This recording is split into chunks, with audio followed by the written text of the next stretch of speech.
আপনি জেলা সভাপতি থাকাকালীন আপনি অনেক সাংগঠনিক কার্যকর্তাদেরকে যারা খুব অ্যাক্টিভ মেম্বার তাদেরকে আপনি বসিয়ে রেখেছেন এবং বারবার তারা আপনার সাথে ইন্টারঅ্যাক্ট করতে চেয়েছে, কিন্তু আপনি তাদের সাথে খুব একটা বেশি ইন্টারঅ্যাক্ট করেননি। তারা কি চায়নি যে সেই অ্যাক্টিভ যাদেরকে নিয়ে দল আরো বেশি ক্ষমতাশালী হবে বা শক্তিশালী হবে তাদেরকে নিয়ে আসতে কি তারা চায়নি? তারা চেয়েছে, কিন্তু ব্যাপারটাকে ওই জায়গায় সুযোগ দিয়েছে না? অবশ্যই আমি সুযোগ দিয়েছি, আমি সকলকেই। আমি এই ধরনের রিপোর্ট আমার কাছে নেই। পৌরসভা ভোট নিয়ে অনেক রকম অ্যালিগেশন আছে। পৌরসভা ভোট নিয়ে পৌরসভার টিকিট বিক্রি হয়ে গেছে, পৌরসভার টিকিট 42 লক্ষ টাকা দিয়ে আপনি কিনেছেন, পৌরসভা মিউনিসিপ্যালিটির ভিতরে আপনার সাথে ডিল হয়েছে। অ্যাকচুয়ালি কি ঘটনা ঘটেছিল একটু বলবেন? আমি তখন সবেমাত্র সভাপতি হয়েছি। আমাদের কাউন্সিলর, রানিং কাউন্সিলর বিকাশ দা, নাম করতে অসুবিধা হয়, আমি বাস্তব বলছি। বিকাশ দাকে বলা হলো আমি দাঁড়ান, বলছে আমাকে দাঁড়ালে কিনে ভয়ঙ্কর করে দেবো। যে রানিং কাউন্সিলর তিনিও হেল্প করেন আমাকে। কাউন্সিলর যদি বলে আমাকে, যদি কাউন্সিলর রানিং সে যদি বলছে আমি দাঁড়াবো না, তাহলে কে দাঁড়াবো ভয়ে সন্ত্রাসের জায়গায়? এটা বাস্তব বললাম, বলি আমি কোনো সময়, কিন্তু বলতে বাধ্য হলাম। আমি বিক্রি দিয়েছি, সব বিক্রি করে দিয়েছি। মুষ্টিমেয় কিছুজন সবাই হয়তো সেটা হয়তো করে নাই, কিন্তু সবাই জেনে গেছে ব্যাপারটা। সেই জন্যে যে ভুলগুলো ছিল সেগুলো ধীরে ধীরে অনেক অভিজ্ঞতা সঞ্চয় হলো। তুমি যখন মন্ডলসভা ছিল তখন কে সভাপতি করেছে? তোমাকে বিধানসভার কনভেনার করেছিল, কে করেছে? আজ যে তুমি অষ্টমণ্ডলের বিরুদ্ধে এইসব বলছো, তো তোমাকে এইগুলো কে করেছে? আমি পূর্ণ করলেন যে শ্যামমোহনকে কেন জিএস থেকে সরিয়ে দিলেন? আপনি কিছু করলেন না।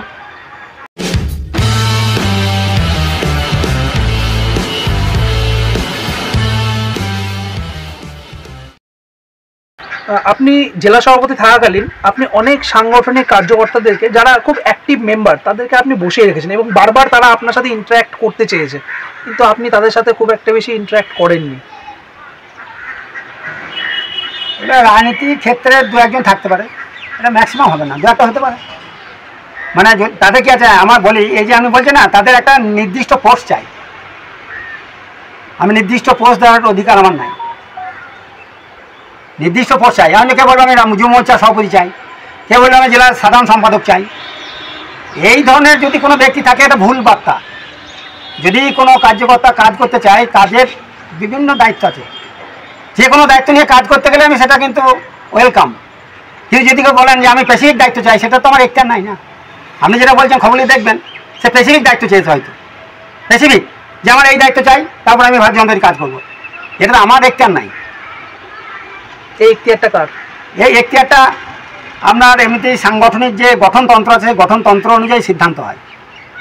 গঠনতন্ত্রের মাথায় তো আপনি না, আমি তো জেলাতে আছি, তো জেলাতে তো আমি তো গঠনতন্ত্র, আমার 4 জিএস থাকবে, আমার ইনচার্জ থাকবে, আমার এমনিতেই জেলার ঊর্ধ্বতন যারা রাজ্যের নেতৃত্ব যদি থাকেন, সকলের সিদ্ধান্ত অনুযায়ী গেলে কিন্তু ওগুলো কার্যকারী হয়।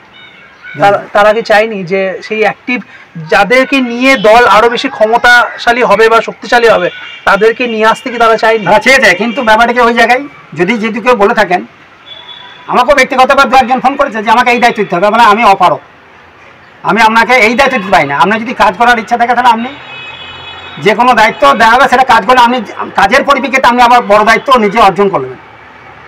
এই জায়গা থেকে বেরিয়ে আসতে হবে। আপনার এই ধরনের যারা আপনার কাছে রিপোর্ট আছে, সেই রিপোর্ট অনুযায়ী আপনি ফোন আবার দেখবেন, যোগাযোগ করবেন। স্পেসিফিক দায়িত্ব চেয়েছেন তারা, স্পেসিফিক দায়িত্বের কারণে তারা হয়তো অংশগ্রহণ করতে পারেন না বা করেন নাই। আর আমার এই মানসিকতা নেই যে আমি যে কোনো দায়িত্ব চাইছে, কাজ করতে চাইছে, সে কাজের সুযোগ দিই। সুযোগ দিয়েছেন? অবশ্যই আমি সুযোগ দিয়েছি, আমি সকলকেই। আমি এই ধরনের রিপোর্ট আমার কাছে নেই। পৌরসভা ভোট নিয়ে অনেক রকম অ্যালিগেশন আছে। পৌরসভা ভোট নিয়ে পৌরসভার টিকিট বিক্রি হয়ে গেছে, পৌরসভার টিকিট 42 লক্ষ টাকা দিয়ে আপনি কিনেছেন, পৌরসভা মিউনিসিপ্যালিটির ভিতরে আপনার সাথে ডিল হয়েছে। অ্যাকচুয়ালি কি ঘটনা ঘটেছিল একটু বলবেন? ঘটনাটা আপনারও জানা আছে কম বেশি। আর আমি তখন সবেমাত্র সভাপতি হয়েছি, এবং জেলা সভাপতির যে পদ, এটা তো খুব কঠিন। এই দায়িত্বটা কিন্তু সাধারণ নয়। জেলা সভাপতির আগে আমি সাধারণ সম্পাদক ছিলাম 3 বার, তখন আমি উপলব্ধি করতে পারি নাই যে জেলা সভাপতি কী রকম।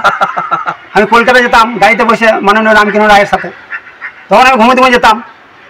আর গাড়ি আছে, তো আমি তো গাড়িতে বসে আছি। যখন আমি সভাপতি হলাম, তখন গাড়িটা তো আমাকে নিয়ে যেতে হচ্ছে, তখন দায় আর জানে না। তখন আপনি বুঝতে পারলেন যে সভাপতির দায়িত্বটা কত বড়, আর যখন দায়িত্ব থাকে তখন সব দায় উপলব্ধি করতে হয়, সমস্ত বিষয়। তো আমি জেলা সভাপতি সম্মত হয়েছি। তখন আমি তো এবার সামনে পৌরসভা নির্বাচন, একদম ভয়ঙ্কর ব্যাপার। আমরা জানেন নমিনেশন বহু জায়গায় করতে দেয় নাই, আর আমাদেরও ঘটেছিল সেটা। তো বিষয় হচ্ছে কি, যে ওখানে নমিনেশন হয় যখন, তখন আপনারা আমাদের এক কার্যকর্তার বাড়িতেই কিন্তু একটা বৈঠক হয়, সেখানে আমাদের বিধানসভার যিনি কনভেনার ছিলেন ওনাকেই কনভেনার করেছিলাম পৌরসভা। আচ্ছা, তেমন অভিজ্ঞতা আছে যাতে সঠিক হয়। এটাও শুনেছেন যে মানে ওই যে নমিনেশনের ব্যাপারটা নিয়ে অনেক জল হয়েছে, নমিনেশনের দায়িত্ব যাদেরকে দিয়েছিলাম তারা নটারি এফিডেভিট সেটাও করে নাই। আচ্ছা, যখন খবর পেলাম তখন আমি কী করলাম, সেটা এফিডেভিট করানো হলো। তারপর ধীরে ধীরে দেখছি ভয়ঙ্কর একটা সন্ত্রাসী বাতাবরণের পরিস্থিতি, যাদেরকে দায়িত্ব দেওয়া তারা তো সরে গেল, যে একটা শোচনীয় পরিবেশ তৈরি হলো। আমরা জানবেন যে বিকাশ দা আমাদের কাউন্সিলর, রানিং কাউন্সিলর বিকাশ দা, নাম করতে অসুবিধা, আমি বাস্তব বলছি। বিকাশ দাকে বলা হলো আমি দাঁড়ান, বলছি আমাকে দাঁড়ালে কিনা আমি ভয়ঙ্কর করে দেবো। যে রানিং কাউন্সিলর তিনিও হেল্প করেন না আমাকে, আমি কীভাবে করবো? তারপরে তো কঠিন পরিস্থিতির মধ্যে আমরা দেখলেন, আমরা নমিনেশন করতে গেলাম। তারপর আমাদের ওই আমাদের কাঞ্চনদার ঘরে যেটা নমিনেশনের সমস্ত কিছু করছিলাম, ঘর বন্ধ করে আমাদের ভয়ঙ্কর পরিস্থিতি। তারপর রাজ্য নেতৃত্ব এলো, আমাদেরকে উদ্ধার করলো। তারপর আপনি যে বললেন এটা একটা চক্রান্ত ছিল, যেটা বই প্রকাশ করাই দরকার, যে অষ্টমণ্ডল সভাপতি হয়েছে নমিনেশন করতে না পারলে ওর পদটা চলে যাবে। এটা চক্রান্ত, এটা বাস্তব। এটা কারা করেছিল? এবার আমাদের দলের মধ্যেই আমি বলেছিলাম তো, কাউন্সিলর যদি বলে আমাকে, যদি কাউন্সিলর রানিং সে যদি বলছে আমি দাঁড়াবো না, তাহলে কে দাঁড়াবে ভয়ে সন্ত্রাসের জায়গায়? সেই জন্য একটা উদ্দেশ্য ছিল যে আমরা নমিনেশন করতে দেবো না, করবো না, বলবো দিয়ে শেষে করবো না। তার পরিপ্রেক্ষিতে মানে আপনি বলছেন সর্ষে খেতেই কি ভূত আছে? একদম, তার পরিপ্রেক্ষিতে আমার পদটা চলে যাবে। এটা বাস্তব বললাম, বলি আমি কোনো সময়, কিন্তু বলতে বাধ্য হলাম। হ্যাঁ, মানে আমরা সব জিনিসটাই ক্লিয়ারিফাই। তারপরে আমাকে তড়িঘড়ি যে আপনি বললেন সেটা কিন্তু রাজ্য নেতৃত্বের কাছে বারবার খবর গেছে যে বিচারিয়েছে, এটা 30 লাখ বলেছিল, তাই 42 না 30 লাখ। আমি এক কার্যকর্তার কাছে আমি নিয়েছি একটা কোনো হোটেলে, আমাকে রাজ্য নেতৃত্ব দেখেছে সরাসরি, আমাকে কী বললো আপনার সমস্ত সাইন ইয়েগুলো লোগোগুলো আপনি জমা দেন। আমি বিক্রি দিয়েছি, সব বিক্রি করে দিয়েছি। এবার লোগো জমা দিতে পারবে না, আমাকে তড়িঘড়ি সামাদাকে নির্দেশ দিল। সামাদা আমাকে বললো আপনার রাজ্যের নির্দেশ আছে, আপনি নিয়ে যান। আমি সমস্ত নিয়ে চলে গেলাম, জমা দিলাম। আমাকে বলছে যে আপনি লোগোগুলো জমা দিয়েছিলেন? হ্যাঁ, লোগো জমা দিয়েছিলাম। দিয়ে বলছে যে আপনি এই হোটেলে, আপনি যেটা বলছেন আমাকে প্রশ্ন করছে রাজ্য নেতৃত্ব, আপনি টাকা নিয়েছেন? আমার এটা মোবাইল ফোন, আমি তো বেশি কিছু জানি না, আমার ফোনটা নিয়ে নেন আপনি। যদি কোনো ব্যক্তির কাছে কোনো যোগাযোগ থাকে, কোনো বিক্রি থাকে, আর যদি পৌরসভার ব্যাপারে আমি যদি 16 আনা নিয়ে থাকি, আমাকে আপনারা যা নির্দেশ দেবেন আমি তৎক্ষণাৎ মানতে রাজি। পরবর্তী ক্ষেত্রে রাজ্য নেতৃত্ব উপলব্ধি করেছে যে অষ্টমণ্ডল পয়সার বিনিময়ে বিক্রি করে নাই, সেটা আমি জমা দিয়েছিল গো। তো এটা সম্পূর্ণ বিভ্রান্ত করা ছিল। কিন্তু বোলপুর নগরবাসী আমাকে ভারতীয় জনতা পার্টির সভাপতি হিসাবে বোলপুর জেলায় সম্মান দিয়েছে। যারা এই ভুল কনসেপ্টটা যারা নিজের মাথার মধ্যে এখনো রাখে বর্তমান দিনেও, তাদেরকে আপনি কি বার্তা দিতে চান? মানে পৌরসভা ভোট নিয়ে আপনি কি তাদেরকে বলতে চান? পৌরসভা ভোটে সবাই ধীরে ধীরে সব উপলব্ধি হয়েছে, রাজ্য নেতৃত্ব, জেলা নেতৃত্ব সকলেই আস্তে আস্তে ধীরে ধীরে উপলব্ধি হচ্ছে যে অষ্টমণ্ডল এটা করে নাই, চক্রান্ত ছিল, একটা বহু রচনা করেছিল। কিন্তু আমরা বললাম না, রাখা হয়তো মারাকে মারা হয়তো রাখে, ধর্মের কল বাতাসে নড়ে। সেই জন্য শত মিথ্যা আমার প্রতি আক্রমণ করুন না কেন, যদি আমি সৎভাবে চলি তাহলে কিন্তু আমি নির্দিষ্ট লক্ষ্যে আমি পৌঁছাবো, এটা আমার বিশ্বাস। তারা যখন তাদের নটারি হয়েছিল, নটারির পর কি তারা আর পৌঁছায়নি? নটারির পরে তো মানে 2-4 জন গিয়েছিল, বাকি তো যায় না, সব ধীরে ধীরে কেটে পড়লো। উদ্দেশ্য তো একটাই ছিল, নমিনেশন করবো কিন্তু শেষ সময় আমরা যাবো না, সেটা আমিও বুঝতে পারিনি। আমি তো সবাইকে বিশ্বাস করি, আপনারা জানেন যে আমি মানুষকে বিশ্বাস করি। এবার বিশ্বাস করার পরিপ্রেক্ষিতে সে বিশ্বাসের সম্মান দেয় না, কিন্তু আমি অসম্মানিত হই না। রাজ্য নেতৃত্ব তারপর আমাকে সম্মান দিতে বাধ্য হয়েছে। পরে আমাকে অপমান করেছে যে এই ধরনের ঘটনা যেভাবে মানে ওদেরকে ইয়ে করেছিল, জানকারি দিয়েছিলেন, তার পরবর্তীতে উনি উপলব্ধি সব কিছু করেছেন। তারপর আমাকে কিন্তু তারপর যথারীতি সম্মান দিই। কিন্তু এই যে এত একটা এই বিষয়টা যে ঘটেছিল, এই বিষয়টা আপনি সমস্ত কার্যকর্তাদেরকে বসিয়ে কেন ক্লিয়ারিফাই করেননি? না, তো জানে সব এমনিতেই মোটামুটি এই যে ঘটনাটা মোটামুটি তারপরে ক্লিয়ার হয়েছে। এবার মুষ্টিমেয় কিছু জন সবাই হয়তো সেটা হয়তো করে নাই, কিন্তু সবাই জেনে গেছে ব্যাপারটা। আমাদের নটারি তো এভিডেভিট তো যে কোনো সময়, রাত্রিতে হয়, দিনেও হয়, সকালে হয়, সন্ধে হয়, কেন করে নাই? আপনার কাছে আমার প্রশ্ন যে আমি আপনাকে বিশ্বাস করে দিলাম যারা যারা নমিনেশন করো তাদের নটারিটা করে রাখো এভিডেভিটটা, তাহলে না করার উদ্দেশ্য কি? তারপর আমি যখন করলাম, আমি তো 24 ঘন্টা মানে আমি তো 1 ঘন্টার মধ্যে সেটা নটারি এভিডেভিট করে নিলাম কোর্টে গিয়ে। 500 টাকা বললাম, সঙ্গে সঙ্গে হয়ে গেল, কেন হবে না? এবার আমি তো বিশ্বাস করতে পারি কাউকে, পার্টিটা তো আমার নয়, পার্টিটা আমাদের। তাহলে আমি যদি মনে করি আমি সব, এটা তো ভুল ধারণা। সেই জন্যে যে যে ভুলগুলো ছিল সেগুলো ধীরে ধীরে অনেক অভিজ্ঞতা সঞ্চয় হলো, এবং পরিবর্তন আনতে গেলে সবাইকেই কোনো না কোনো কাজের যোগদান করাইতে হবে। কিন্তু স্পেসিফিক যদি বলা হয় এই দায়িত্ব সেই দায়িত্ব আমি কেন, রাজ্যও দিতে পারবে না। আপনার উপরে আরেকটা অ্যালিগেশন আছে যে আপনি পঞ্চায়েত ভোটে যারা নমিনেশন করেছিল তাদেরকে নাকি আপনি থ্রেট করেছিলেন, এবং হ্যাঁ এরকমই আর কি অ্যালিগেশন আছে। এবং তার একজন উদাহরণ হচ্ছে কসবা অঞ্চলের জয়দেব বিশ্বাস।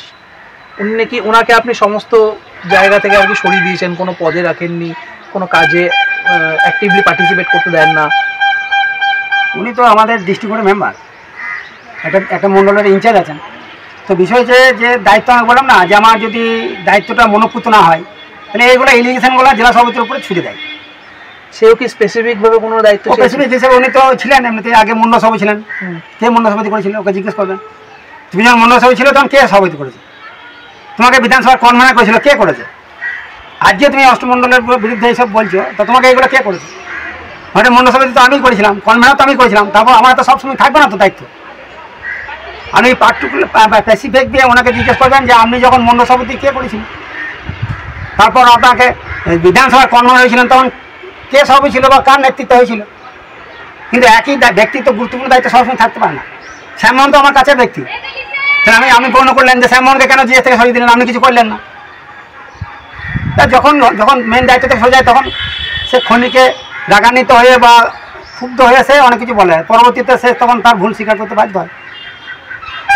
দায়িত্ব আছে তো। শ্যামদাও বলেছিল আপনার এগেন্সটে, তো ক্ষণস্থায়ী। আমি আমার কাছে এখন যদি যান উনি পরিষ্কারভাবে স্বীকার করবেন আমি তখন বুঝতে পারি না, কারণ আমি তো কারো ক্ষতি চাই না। কারণ আমি তো এই যে ভারতীয় জনতা পার্টির দায়িত্ব 3 বছরের জন্য, সভাপতি তো চিরস্থায়ী নয়। তো আমার দায়িত্ব যদি না থাকে তাহলে কি আমি পার্টি করবো না? না, আমাদেরকে যাদের হাতে যারা মানে সাংগঠনিক যারা ঊর্ধ্বতন আছেন তাদের বিরুদ্ধে আমি ফেসবুকে করবো, আমাদের সাথে বলবো, এটা কি সংবিধান? আপনি খবর নেবেন, এই যে আপনি যেগুলো বললেন আমার খবর নেবেন। দুধমান মণ্ডল সভাপতি ছিলেন তখন আমি সম্পাদক, যখন অর্জুন শাহ সভাপতি ছিলেন তখন আমি সাধারণ সম্পাদক, যখন রামকিরণ রায় সভাপতি ছিলেন তখন সাধারণ সম্পাদক, যখন শ্যামা দাস সভাপতি ছিলেন তখন আমি সহসভাপতি, যখন ধ্রুব শাহ সভাপতি ছিলেন তখন আমি সাধারণ সম্পাদক। এই এতগুলো সভাপতি ছিলেন, আমি কোনো সভাপতির বিরুদ্ধে কোনো রকম এলিগেশন আমাকে বের করুন, আমাকে দেন না কোনো এলিগেশন নেই। এটা হচ্ছে ভারতীয় জনতা পার্টির আদর্শ কার্যকর্তার প্রমাণ, নমুনা।